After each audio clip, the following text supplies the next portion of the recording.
خوشبودار صابن نہیں، ویسے نہانا پڑے نہا لیں۔ تو یہ اگر کپڑے آپ دیکھیں کہ نہیں اچھے محسوس ہوتے، دوسرے بھی اگر بدل کر پہن کر اس سے جا کر چادروں سے یا بیویاں دوسرے کپڑوں میں طواف کر لیں عمرے کا، کر سکتی۔ یہ چمٹ نہیں گیا ساتھ کے بس آپ دھیان نہیں چھوڑیں گے، آپ کی مرضی ہے 10 چادریں لے جائیں، جب بھی چاہے بدلتے رہیں۔ جی ہاں، ملتزم کا بتانا، ملتزم کے بارے میں بڑی غلطی ہوتی ہے۔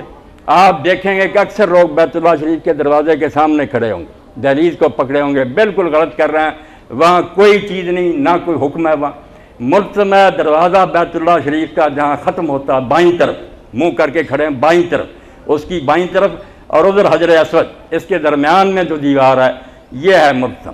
اس کو تلاش کریں، یہاں وقفہ ملے گا آپ کو۔ بہت کم لوگوں کو پتہ، زیادہ کعبہ کے دروازے سے چمٹے رہتے ہیں۔ آپ ذرا صبر کر لیں، کبھی موقع ملے، اس کا طواف سے کوئی تعلق نہیں، طواف ہو یا نہ ہو، جب بھی دیر رات میں آپ ذرا دیکھیں کہ فراغت ہے، کوئی آدمی نہیں، اس طرح بازو پھیلا لیں، چہرہ رکھ لیں، ادھر سے ملیں ادھر سے ملیں، دعائیں کریں، یہ ملتزم کہلاتا ہے۔ چمٹنے کی جگہ بیت اللہ شریف کی یہ سائڈ بائیں طرف کی اور ادھر حجر اسود کے درمیان کی دیوار، یہ ہے ملتزم، یہاں چمٹنا چاہیے جب بھی موقع ملے، طواف ہو یا نہ ہو، اس کا کوئی نہیں، یہ الگ ہے کہ بات۔ عورتیں بھی کر سکیں، میں نے دیکھا کہ جو بچیاں صبر کرتی ہیں ان کو بھی موقع مل جاتا۔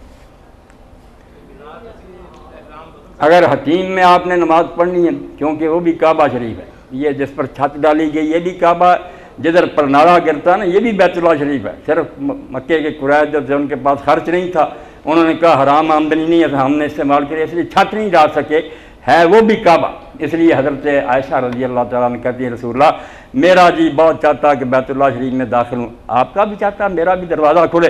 آپ نے فرمایا دروازے کو روتی ہو، دروازے کو چھوڑو، یہ حتیم جو ہے یہ بھی بیت اللہ ہے، اس میں داخل ہو کر نماز پڑھو۔ اس لیے دن رات میں طواف کے علاوہ بھی جب موقع ملے وہاں جا کر آپ نفل پڑھ لیں، مگر یہ خیال رکھنا میری بہنیں بھی اور آپ بھائی بھی کہ صرف 2 صفیں اس کی حتیم ہیں، جو باقی ہے نا اتنا لمبا چوڑا دائرہ وہ حتیم نہیں، صرف 6 ذرا جو 6 فٹ یہ جگہ ہے، اس لیے پہلی صف یا دوسری صف یہ بیت اللہ شریف کے قریب ہو کر وہاں نفل پڑھیں، پیچھے نہ کھڑے ہوں، پیچھے کعبہ ہی ہے۔ ویسے اسماعیل علیہ السلام کی بکریاں وہاں روکی جاتی تھی، وہ ان کا باڑہ تھا، وہ بھی گھیر دیا گیا، حتیم نہیں ہے وہ۔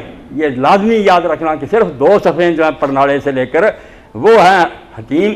کوشش کریں کہ جب موقع ملے اس میں نماز پڑھیں، اور وہاں مرد عورت کی کوئی بات نہیں، جہاں جی چاہے پڑھ لیں، جماعت کی شکل میں نہ کہ عورتیں پیچھے ہوں مرد آگے ہوں۔ جب ایسا ہی ہے کہ سارے اپنی پڑھ رہے ہیں پھر کوئی بات نہیں، جہاں کسی کو موقع ملے پڑھ لے، وہ اللہ کا گھر ہے، وہاں بری نیت کرنے والا مردود ہی ہے نا۔ ہاں پوچھ رہے ہیں میری بہن کو، پوچھ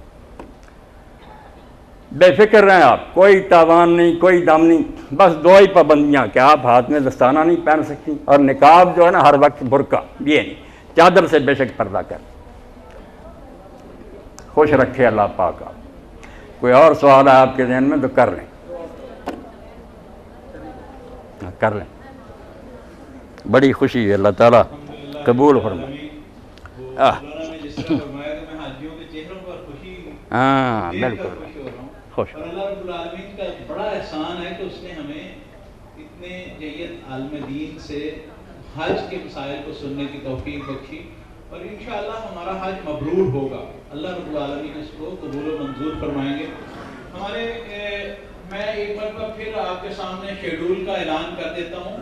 1 دسمبر کو جو حاجی جا رہے ہیں وہ صبح 4 بجے ہمارے ایک بات ذہن میں آ گئی، کچھ لوگ جو آپ سے پہلے گئے ہیں اور پہلے بھی جاتے ہیں ہر سال، میں سفر میں ان کے ساتھ ہی ہوتا ہوں، اس طرح کہ وہ میرا نمبر لے جاتے ہیں، اور جہاں بھی ان کے پاس نہ وہ ہوتا ہے موبائل، کوئی مسئلہ کسی بہن بھائی کو پیش آتا پوچھ لیتا، آپ بھی پوچھ رہے ہیں مکہ سے کرتے ہیں کہ یہ مسئلہ، تو آپ حضرات بھی اگر کوئی وہاں مسئلہ پیش آیا جائے تو کھلے دل سے، مسجد کا فون نمبر بھی آپ نوٹ کر لیں 8541 881، اور جو گھر کا نمبر ہے وہ بھی لکھ لیں 876 77 19۔ کسی نمبر پر آپ جس وقت چاہے کریں آپ مجھے حاضر پائیں گے، میری دعائیں آپ کے ساتھ۔ اور ایک بات جو میں اپنی بہنوں کے لیے کہنا چاہتا ہوں، ان کا خاص مسئلہ کہ جیسے میں نے کہہ دیا کہ عمرہ کا طواف آپ نے کرنا تھا مگر آپ ناپاک ہو گئیں، گھر میں ٹھہری رہیں، پاک ہوں گی تو پھر جا کر کر لیں، اگر ناپاک ہی رہیں تو حج کے بعد پھر تنعیم سے جا کر وہ عمرہ کر لیں۔ اور دوسری بات ہے کہ ایک طواف ہے جو اللہ کے رسول نے معاف کر دیا آخری، کہ آپ نے آنا تھا طواف الوداع، اس وقت ناپاک ہو گئی، فرمایا چھٹی ہے، آپ بغیر کیے جا سکتی ہیں، مرد کریں۔ عورتوں کو چھٹی دے دی کہ طواف الوداع معاف ہے۔ ایک طواف ہے جس کے بارے میں علماء پریشان ہوتے ہیں کہ جو طواف زیارت ہے منا سے آ کر کرنا، وہ رکن ہے، اس کے بغیر حج نہیں ہوتا۔ اگر ایسی صورتحال ہو جائے کہ جہاز جا رہا ہے، قافلہ روانہ ہو رہا ہے، بہن پاک ہی نہیں ہوئی، تو میں اس بارے میں عرض کر دوں بہت مشکل مسئلہ ہے، صدیوں سے حل نہیں ہو رہا کہ اسی حالت میں نہا کر جائیں، ناپاک ہی طواف کر لیں 7 چکر، نماز 2 رکعت رہنے دیں، وہ وطن آ کر جب پاک ہوں گی پڑھ لیں، لیٹ نہیں ہو سکتی، نہ کوئی ٹکٹ بدلتا ہے۔ اس لیے طواف زیارت اسی حالت میں بغیر کسی تاوان کے، بغیر کسی ڈن کے، ویسے تو نہیں جانا چاہیے مگر اگر نہیں مجبوری ہے تو پھر طواف زیارت آپ اسی حالت میں کر لیں، اور نماز اس کی جو 2 رکعتیں وہ جب پاک ہوں گی وطن میں پڑھ لیں۔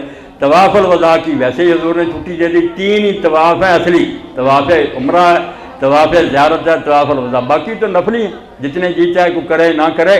3 ہیں حج کے اصل طواف جاتے ہوئے، اور طواف زیارت اور طواف الوداع۔ تو اللہ خیر سے رکھے، اگر ایسی صورت پیش آ جائے تو میں نے مسئلہ بیان کر دیا،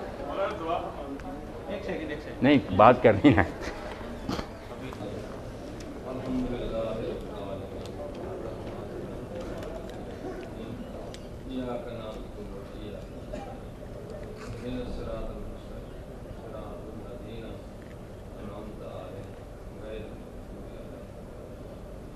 آمین۔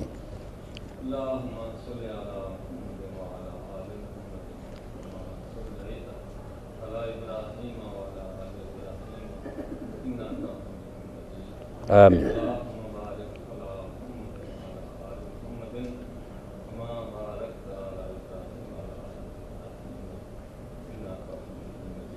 آمین۔ اس سفر کو سارے بھائیوں کے لیے آسان بنا، آمین۔ اللہ سب کا حج قبول فرما، آمین۔ اللہ سارے سب کو صحت کاملہ عطا، آمین۔ اللہ ان کو نیکیاں سمیٹنے کی آمین۔ آسانیاں